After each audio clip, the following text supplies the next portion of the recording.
సింహరాశి వారికి సంవత్సరం చివరార్థము కొత్త సంవత్సరం ప్రారంభకాల సమయంలోనే విశేషమైనటువంటి గ్రహ సంచార స్థితి కనపడుతుంది.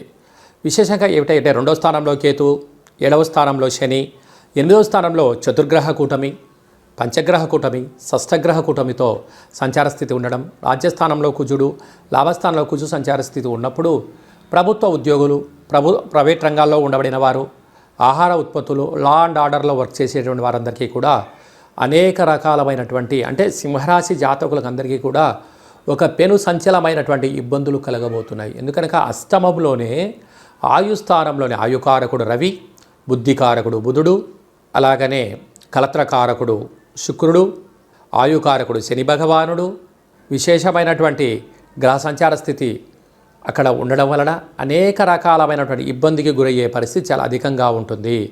కనుక వీలైనంత వరకు ఈ సంవత్సరం చివరిలో ఈ 15 రోజులు కొత్త పనులు ప్రారంభించకపోవడం, ఆవేశానికి దూరంగా ఉండడం, ఆలోచనకు చాలా దగ్గరగా ఉండడం ఉత్తమోత్తమము.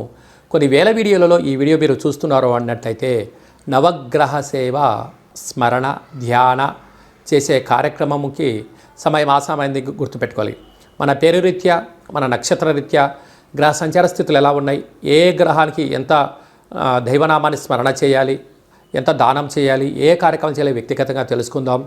ఈ 30 సంవత్సరముల తర్వాత సింహరాశి వారికి అష్టమ శని సంచార స్థితి జరగబోతుంది. కనుక ఈ 2.5 సంవత్సరం ఎంతో జాగ్రత్త అవసరమని చెప్పి గుర్తుపెట్టుకోగలగాలి. ప్రభుత్వ అధికారులతో, పై అధికారులతో, సహా ఉద్యోగస్తులతో, కింది స్థాయి ఉద్యోగస్తులతో ఎంతో జాగ్రత్తలు అవసరమని చెప్పి గుర్తుపెట్టుకోగలగాలి.